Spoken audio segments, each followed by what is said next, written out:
Good morning, friends. Today we are dealing with a new topic, especially important with respect to group behavior in organizations, that communication.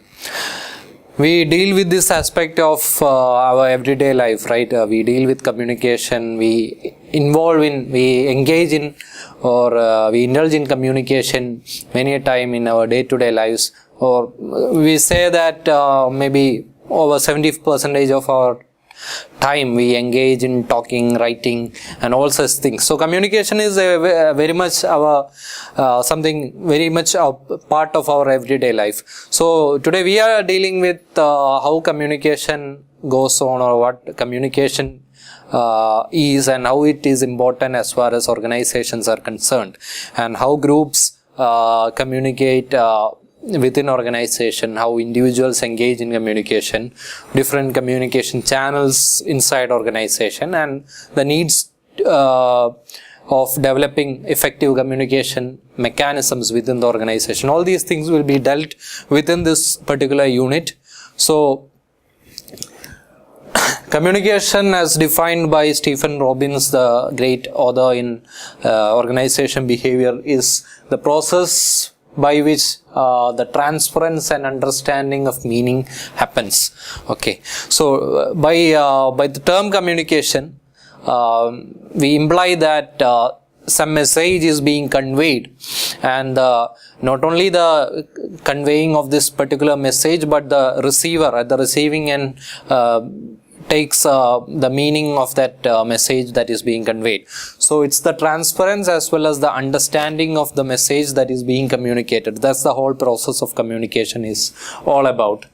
So not only that a person at one end sends a particular message or sends a particular content to a particular channel, it is equally important that the person at the receiving end gets the meaning out of that particular message. So communication is both the transference as well as the understanding of the meaning by the receiver.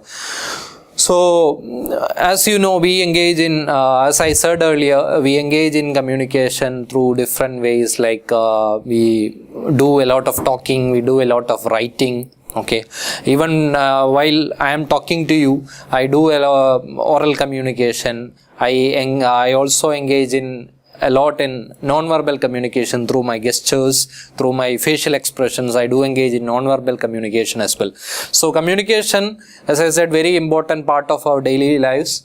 It basically in organizations, when we talk about communication, it can be communication between people working in a team, say a group.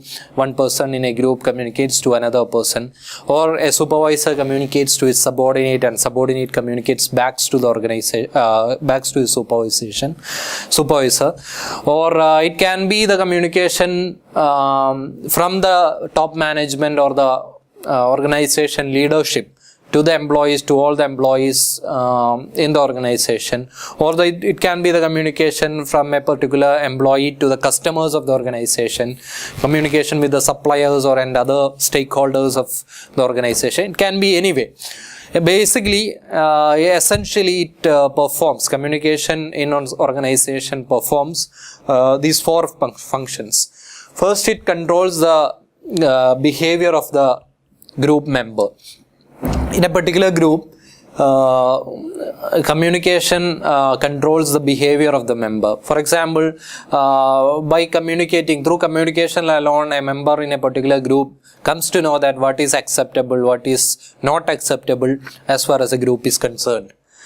Then second thing is, it fosters the motivation for what is to be done. For example, a supervisor has to motivate his employee through communication, because he has to stimulate the interest in the subordinate to do the work. He has to appreciate the subordinate or the member in the particular group to bring about much better performance. So it serves as a motivation function it serves a motivation function as well. Then it provides for a release of emotional expression. So when we are frustrated, for example, we tend to release our anger at somebody, right? We tend to project our anger at somebody. So when we talk when we shout at somebody, what happens is that we do a emotional outburst. We do a release of our emotion. In this case, the anger. When we shout at somebody, we are releasing the emotion as well, not just telling the other person something. We are also outpouring our emotions as well. So communication serves the purpose of emotional expression as well. When we are happy, we tends to share or spread those happiness, right? So it's a channel of emotional expression as well. The last function, it provides information needed to make decision. If and only if members of the group communicate with each other, the work will ultimately happen. What need to be done, what should be done, what should not be done, all these things, and what all information I require to perform my job, all these things will come to my knowledge only if people communicate to me and if I communicate with other people. So these are the basic functions of communication inside a group within an organization. First, it controls the member behavior. It motivates the group members about what is to be done. Then it provides a method for emotional expression. And finally, it provides the information needed to make decisions as part of your work.